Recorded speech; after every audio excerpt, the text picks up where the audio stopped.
Afternoon, everyone. Welcome to today's episode of C is for CT90s.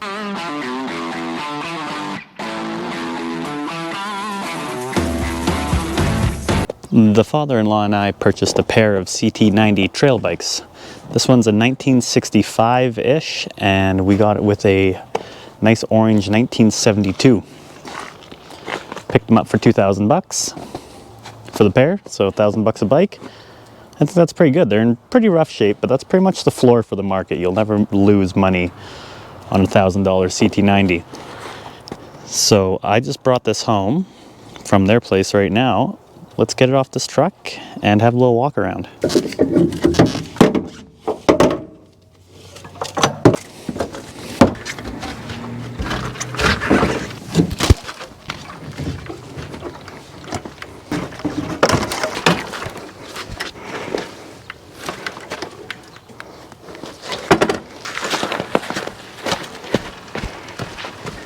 These CT90s didn't really have exact years. They more of a generation feel.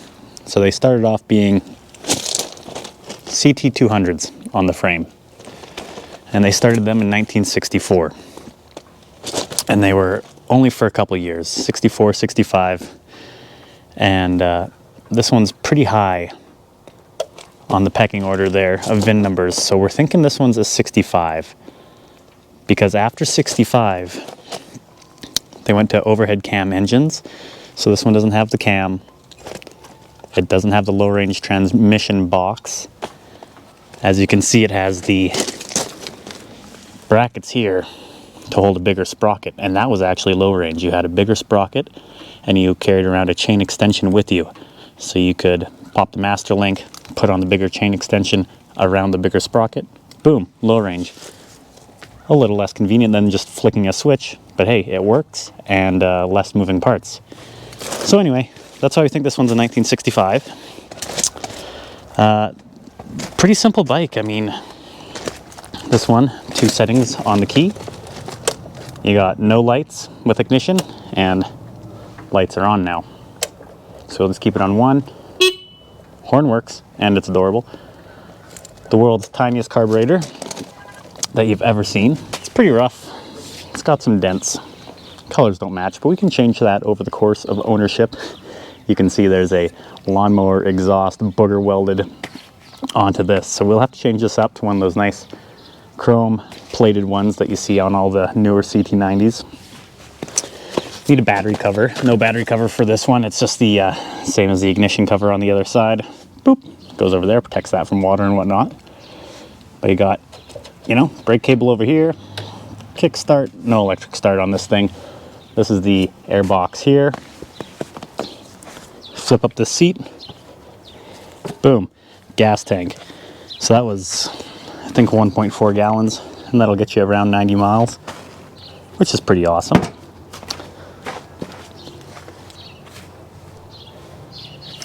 So this says 1,200 miles. I don't know if I believe that. Might have rolled over once, but who knows? Maybe it was just a bush hunting bike its whole life. Maybe it only has 1,200 miles. We will see based on how it runs when we get it running. It's pretty square though. Other than dents from an old man letting his grandchildren play with it for the past 5 years, it's a very square bike. The handlebars line up with the wheels, and when you measure point to point on everything, it's all aligned. So I think maybe it was a good purchase. I guess next we'll drain that tank. We'll check for spark. I checked, it has oil in it already.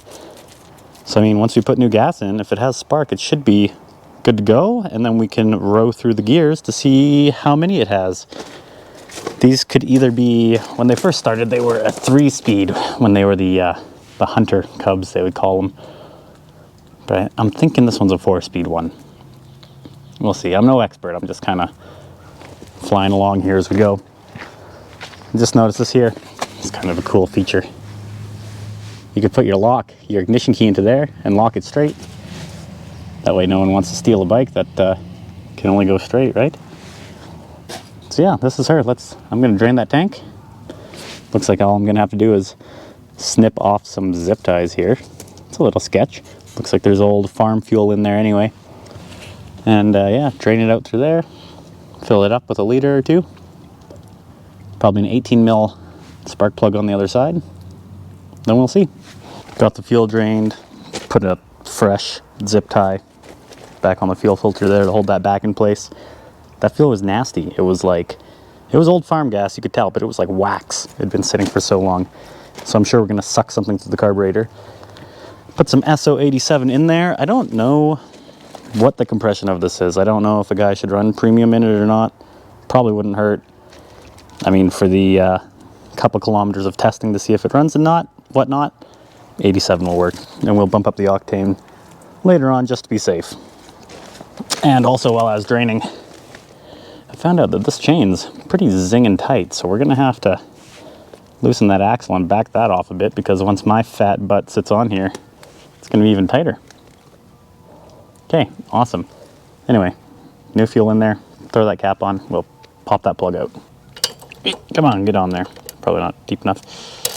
Whoop. Oh boy.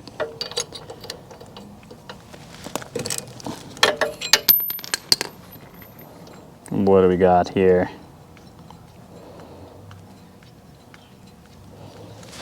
Gonna have to look up what all the screws on this carburetor do. Looks like a lot of them are hammered in there, so we'll have to retune it. Let's see. Ooh, an NGK even. DR8HS. Wonder if that's the right one. Doesn't look bad. Looks not oily. That is rich. Oh boy, we could let some air in there, that's for sure. Anyway, put that in there, rest it on there, give it a kick, see if we got spark. Also, I took this off hoping that maybe there's a cool little spark plug tool in there. That's what these covers were for. They're meant to be just a little teeny toolkit, just in case. It'd be awesome if there was some original Honda goodness tucked away in there. But alas, it's been stolen over the years. Cover back on. Let's try to leave that running. See if I can videotape and kick at the same time.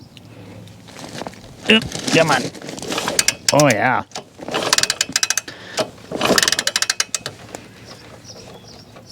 Okay.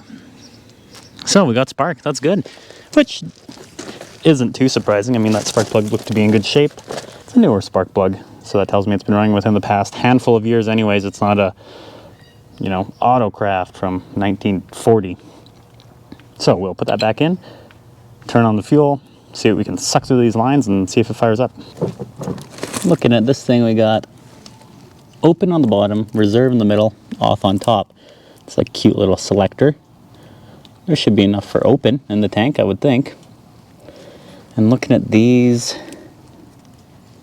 we obviously got, I'm guessing this would be the main air screw. This is probably idle. This is a choke. I wonder if one of these is like an enricher. Maybe that's an enricher. No, maybe this is an enricher. No, that's got to be choke. I don't know. We'll play around. Let's kick this thing. Okay, one take. I believe. Ignition on. It is in neutral.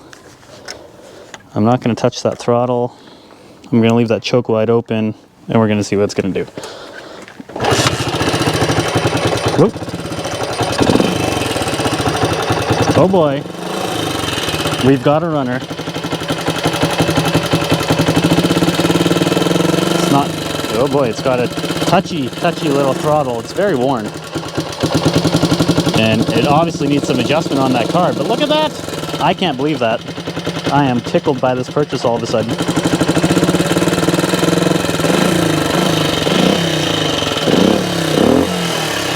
Look at that. I think we got a gear? What are the odds of that? This should be 4 down. They're a little backwards. Look at that. Okay, we have forward motion at least.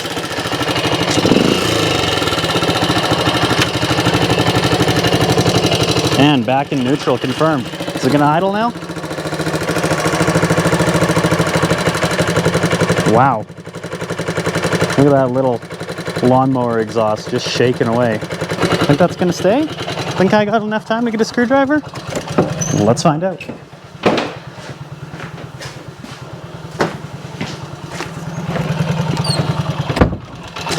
Oh geez, come on. Stick with me, girl.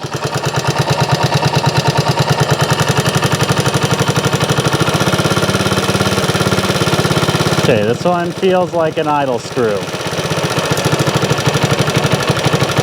Good to know.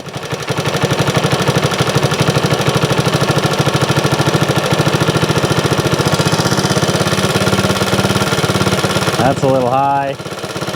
Let's go there. Let a little more air into this old girl. Oh boy, what an angle. Oh man, I don't like that. Right there. What do you do? Are you gonna do anything? This is incredible. You need a midgety screwdriver to get in there. Ah, screwdriver.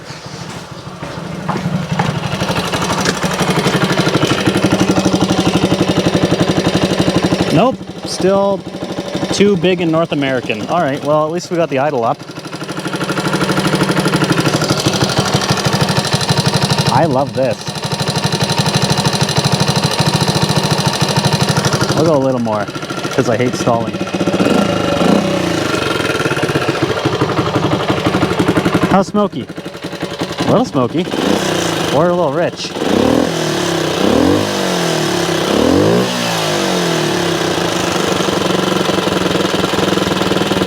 Okay, that's pretty cool. Let's go row through some gears. It's a little smoky, but I mean, I think these things will just run forever. That's our lights. Our light switch. Oh, there's no light bulb, so no lights. Turn that on. Our rear light works. Are you guys comfortable? Ready for adventure? I strapped you to the handlebars of this thing. Turns out they didn't really think of GoPro mounting positions in 1965. Ignition.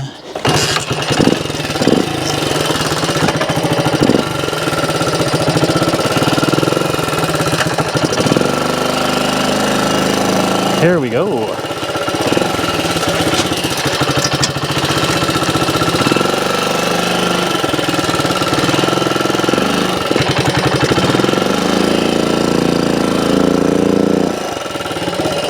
Okay, and we're off.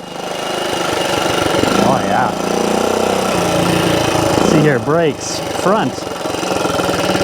Yep. Back. Woo, nope, that one's the front. Haha. It's different than it is on a street bike. Front, left, back, there. How about the back cable? Yep, back cable works on the foot. Heck yeah. Nothing to see here, everyone. Just a completely legal motorcycle. Going for second.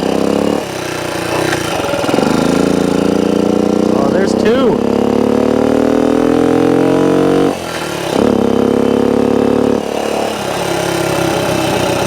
Well, it's at least got three.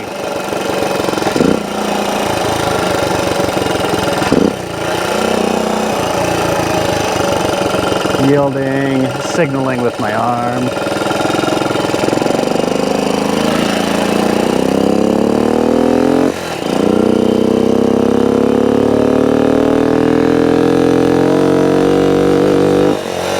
Really winding out second gear there.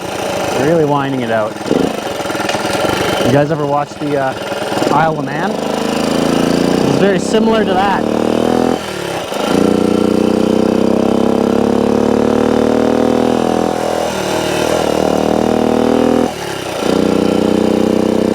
Am I gonna get a fourth?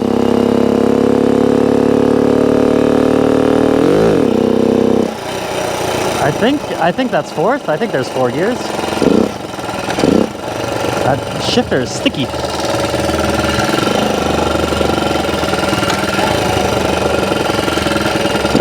That's neutral again. Okay, U-turn. I turn, U-turn.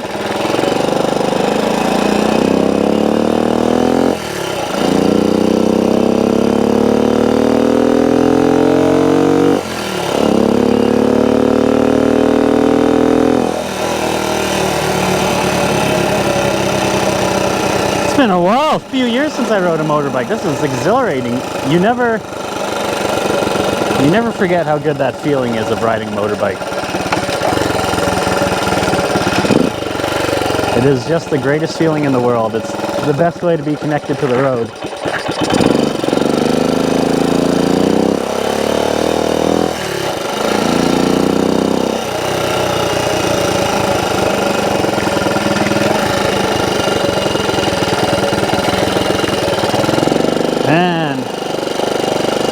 Last corner. Don't want to get my feet muddy. It's springtime and disgusting. Luckily it snowed 3 inches this weekend and now it's 15 above. Perfect. A little bit of ice, let's not die.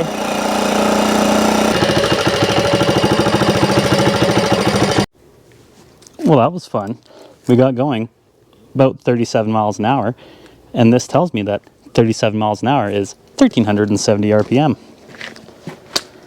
So, I mean, it's got all the gears, it runs, it smokes a little, but it was $1,000 and it's a classic piece of history, and it's going to shine up really nice. I mean, it's got all these original pieces. Paint's trash, but we can fix that. Wow. Okay guys, that's another week wrapped up for C's for Cars. Thanks for watching, and don't forget, just go out and buy some junk sometimes. It's fun. We'll see you next Tuesday.